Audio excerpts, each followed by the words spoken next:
Hi, I want to talk about some basics of the human mind, some of which you might have heard because they are from famous psychologists, some of which might be new to you, but I promise you this either way, it will be very useful for you to understand yourself and to understand others.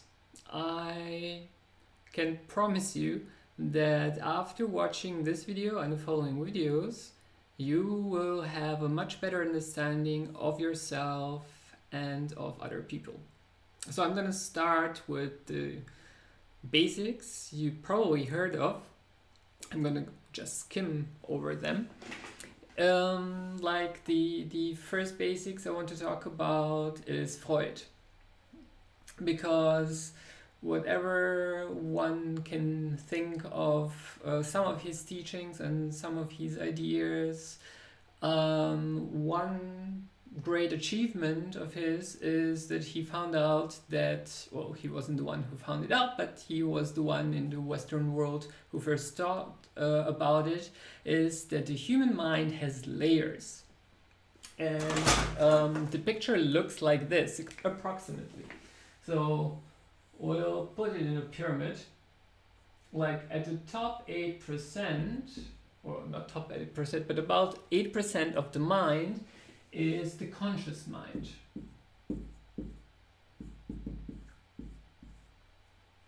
So, or aware. So this is the part of the mind that is where your thoughts and feelings are that you are aware of at this moment. That is your conscious mind. And as you can see, it's only 8% of what's actually going on in your mind. There is much more than that. So the next layer, or the layer that is the next below it, would be, I think in English, it's pre-conscious mind.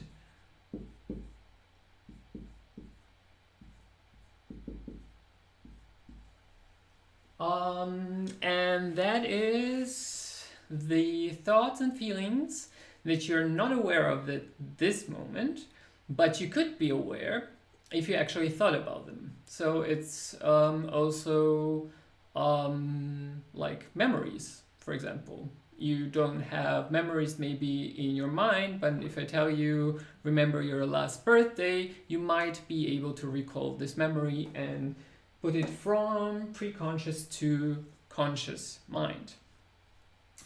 It is a difference with the rest of the 80%,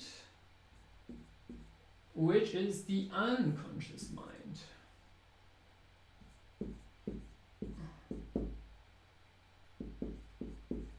The unconscious mind is the part of the mind that your awareness, as much as Freud would say, is not able to just pull information out of.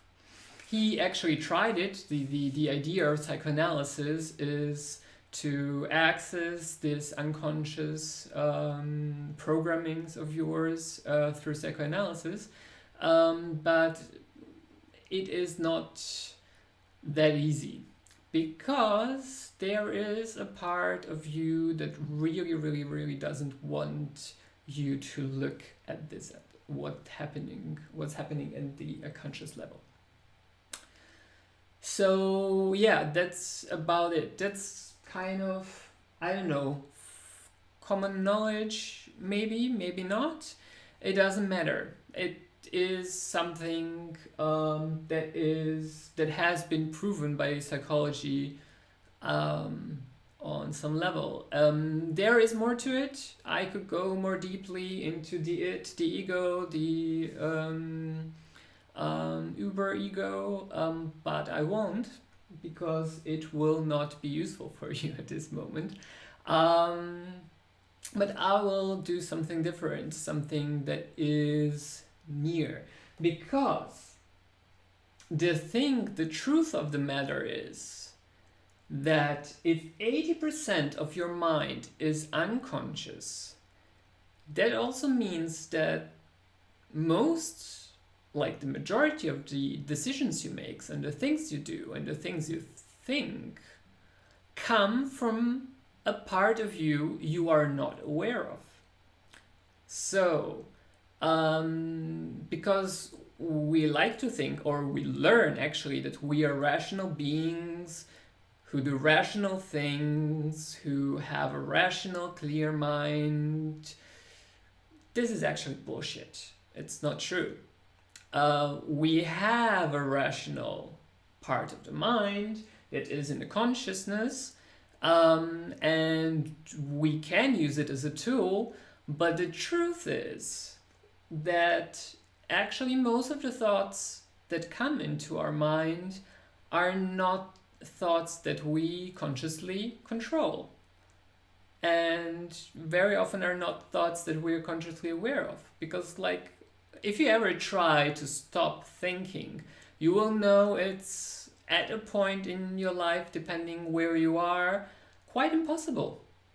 It's just, you can't, it seems as if it is impossible to control. So these thoughts that come into your mind come unbidden. You didn't ask for them, they just come. You can't, I can ask you, for example, now in this moment, ask yourself, what is the next thought that is going to pop into my mind now?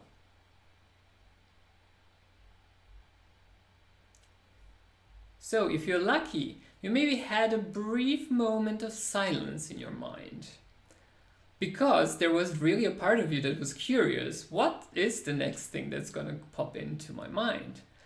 Which actually shows you kind of that there is a disparity there, because there is the one part of you who was waiting for the next thought, and then there was another part of you that gave you this next thought, and the other one part didn't know anything about the other part. So actually, what is actually the essence of a lot of psychological teaching, and many of the spiritual teachers like Eckhart Tolle, for example, is that what is the first step to awareness is to become aware that you are not your mind. You are not the thoughts that come unbidden into your mind. Especially not the thoughts that come over and over again and go around like a merry-go-round over and over again, and you can't stop them, you can't control them. They're actually really heavy and making your life miserable sometimes if you're aware of them. But the truth is, you think, you are made to think, and you don't really learn that those thoughts are not you. They are a part of your unconscious mind, but they are not basically you. And with some learning, with some practice, you can learn to watch those thoughts. Be aware, and also be aware, just because I'm thinking this in this moment doesn't mean that this is actually what I am or who I am. This is an important thing to do, but maybe I'm just going too far right now. So, because this is not, it is important, but I first have to explain where this comes from for you to be able to understand where I'm going at with this. So, okay. I hope this is clear. We're gonna go further to just imagining yourself as a baby. So you are a very small baby. You just came to the world.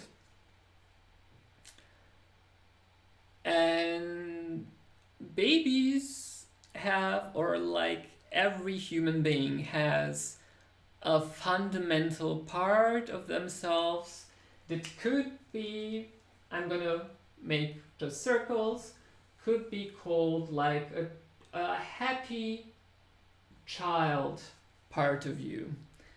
The part of you that is here on in this existence to explore it, to go around, run around, happy, pressing all the buttons to see what happens. That is a bit mischievous, playful. Yeah, it is in a way, a positive, childish, innocent kind of energy that comes born into this world with you. And the thing is, we all have this energy to some extent when we are born, but on the other hand, what you have to realize is that when you are born, it is actually a very traumatic experience for all of us because you were being born. I'm not going to being conceived, but being born, being in your mother's womb, you are happy. You have everything you need. Your every need is met. You don't have to eat, you don't have to do anything because you are provided for. And then there is some pain, someone is pushing you, and from this blissful existence, there are lights and sounds and people, or well, you don't know it's people, but some figures that are howling you away and cutting your cord with your mother and hitting you on the back and whatever. And yeah, although there were people, even psychologists, it was common thinking that babies are not conscious, that even children under 3 years, they forget everything, so you can do with them whatever, treat them like animals. That is not true, because actually the first 3 to 6, 7 years of life are actually the most important for the building of the unconscious mind. And that is why actually the birth is the first major traumatic experience we have in life. And that is also the part where let's say a negative side of this childlike energy comes into motion. Because for the first time in your life, you feel a lack. For the first time in your life, you feel there is something missing. And you start crying. Most babies start crying. And you continue crying, and it is a part of energy that gets built up in most people of a crying person, of a sad person, of a shy person, of a person that is feels a bit neglected, doesn't feel loved enough. Yeah, we all know this kind of child. You see a happy child, or actually more sad, a shy child, or a combination of both, depending on the situation. The thing is, we have both, usually. So this is one part of the building of the conscious mind, is this childlike energy we get born with, and that gets imprinted into us after our birth. So, the thing is, this is not the only part. Because in these first years, especially, which also like the thing is why this is in an unconscious part of the mind. This is a bit of science. In the first 4 years of life, your long-term memory hasn't been built. Like this part of the brain isn't really fully hasn't fully bloomed. Let's say I can't think of the word. So actually, there is only a very small capacity of memory that is being kept, but all the feelings and all like more basic instinctual things that you go through in this period gets imprinted into your mind, into your unconscious mind. That's why you can't really remember that, because most of us, we can maybe remember, like in my case, I can remember some traumatic experience, or I think I can remember some traumatic experience from the first few years of my life, but actually it's more usual that you don't remember, or that you just think you remember. But like most of the things that was happening, you can't really remember. It's not possible. So, but that's not all, because the other part of what is conditioning our unconscious mind are the other people. Because when we get born into this world, we get born into a family usually, if we're lucky or not. We have parents. So those are, we also have, which is very logical if you think about it. If you are a baby, I'm not gonna go into baby psychology, but in first few years, a baby doesn't even really know there is a difference between itself and the others. But still, it notices, it is very sensitive to the reaction of these others. So, depending on what kind of parents you have, you also get imprinted with two kinds of energies. Like one is the caring, loving energy that is giving you a lot of love, kindness. It is giving you everything you need, fulfilling your every desire.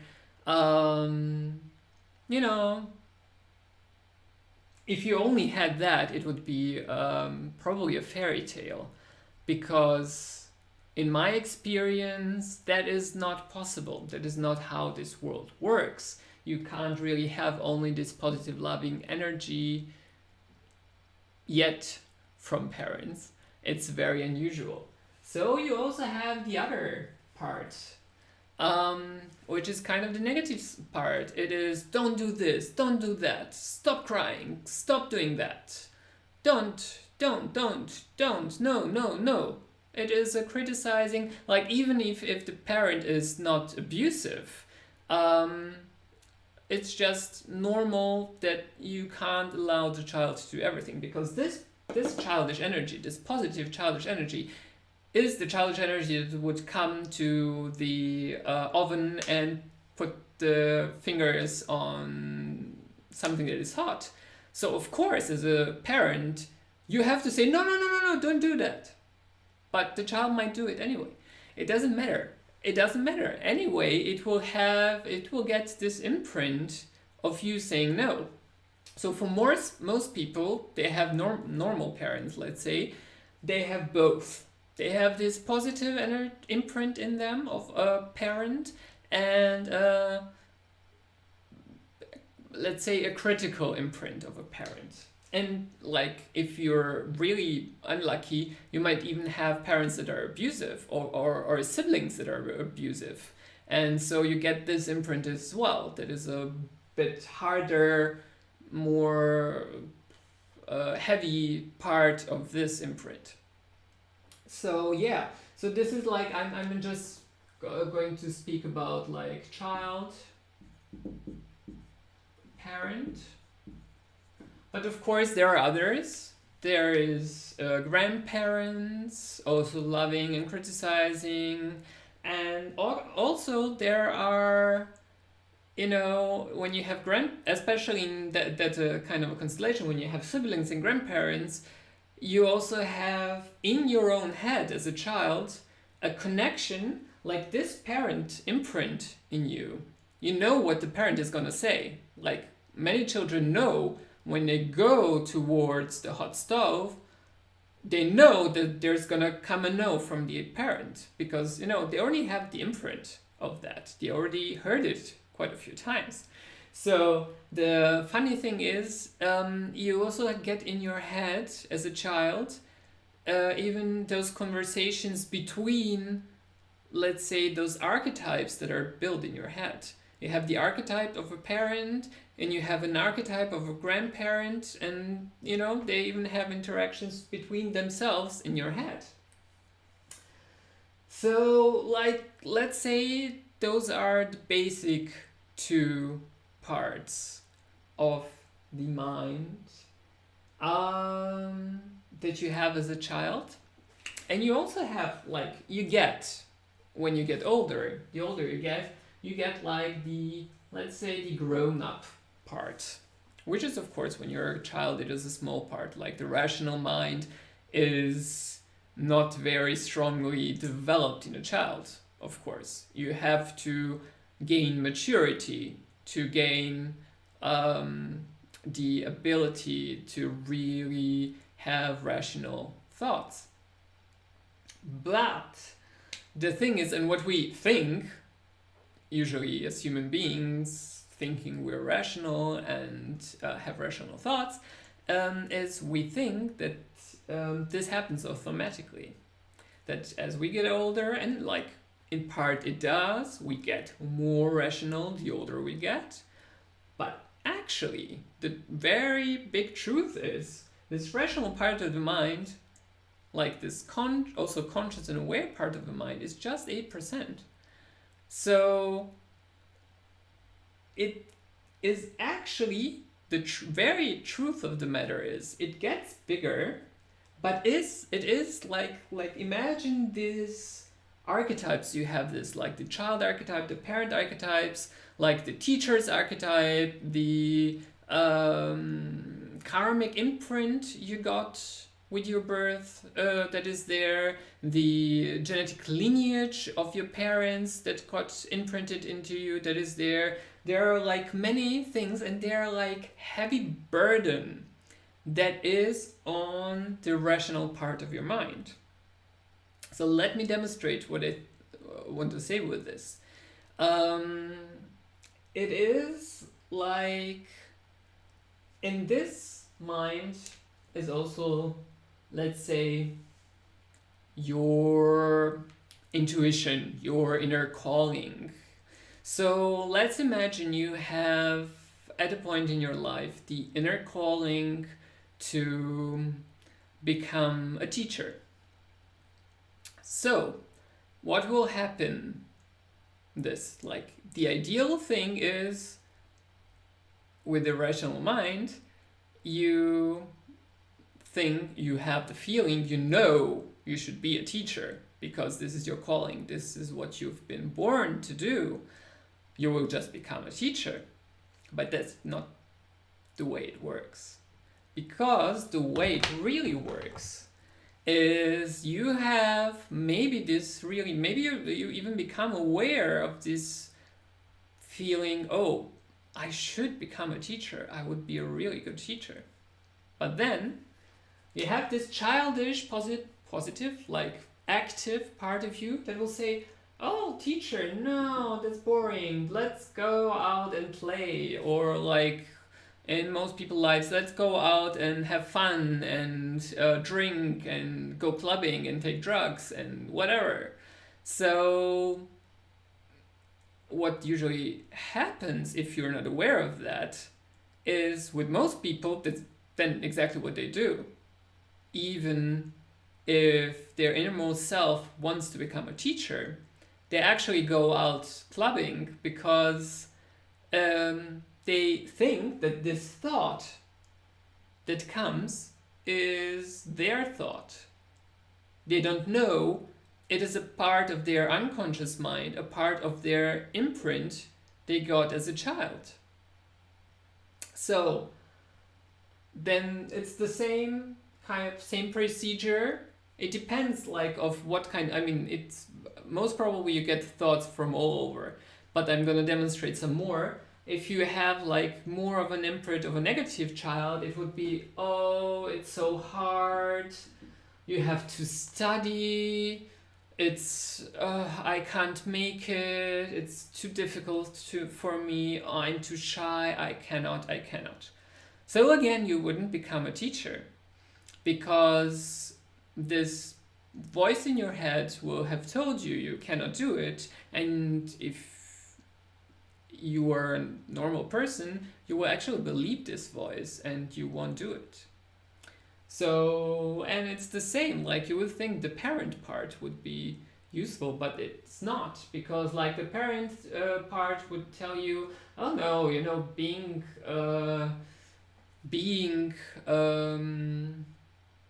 teacher, it's not enough pay, it's not, and children, they're not, no, you shouldn't do.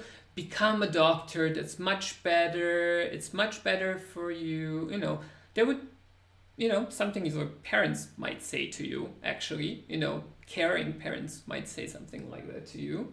So you might listen to that. It sounds plausible in a way, Many children listen to their parents. Many children become doctors and lawyers because their parents are doctors and lawyers. They don't even think they could become anything else. And there's also like, if you're very unlucky, you can have like this negative part of the parent that's gonna tell you you're worthless. Don't even try becoming a teacher. You don't deserve to become a teacher. You're useless. No. And sadly enough, many people believe this voice and believe they're worthless. They believe they should not do whatever they want to do, and they don't deserve to do whatever they want to do. So yeah, I think you can see that if you really are identified with the mind and with every thought that pops into your mind, you won't do what you actually know you should do. Because very often, intuitively, we know what should be done in any given situation. We even know rationally what should be done, and we still don't do it. Very often it is the case. Like many smokers know they should stop smoking, but still they continue smoking. It is, it is the way it is. But what I want to tell you, and what I am here to teach, is that when you become aware of these different parts that are giving you thoughts, offering you thoughts that are quite useless, actually, when you become aware of that, you can start deciding not to listen to them. You can start deciding to actually do something else, to overcome your fears, to overcome parts of your unconscious mind that you thus far thought were you. You thought you had to be this way. It has to be this way, which is how you were programmed, how everyone is programmed. We all think this has to be so, but it does not. I promise you that it does not. You can free yourself from this, because what happens when you become aware of these parts and when you train your awareness is that this part of the mind, the rational conscious part of my mind gets bigger and bigger, and in one moment it becomes quite big, and these parts become quite small in comparison. So then when some useless thoughts come into your conscious mind, instead of going through you and determining what you do, determining your actions, determining the decisions that you make, you have a choice. You actually get the choice. You hear the thought, but then you can say, oh, this thought is telling me I'm worthless. This thought is telling me I don't deserve it. But I know it is just the imprint of the negative parent persona, and I don't have to listen to it. I'm not a child anymore. I am worth it. I can do it. And then you can do it. I know it sounds, for some, it might sound, oh no, I might never get there and whatever, but I assure you, you can. It is perfectly possible. So I'm gonna stop this video because it's quite long already, and I'm gonna continue next time where I stopped to continue explaining you some more. I hope you had some useful insights, and see you next time, hopefully. Bye bye.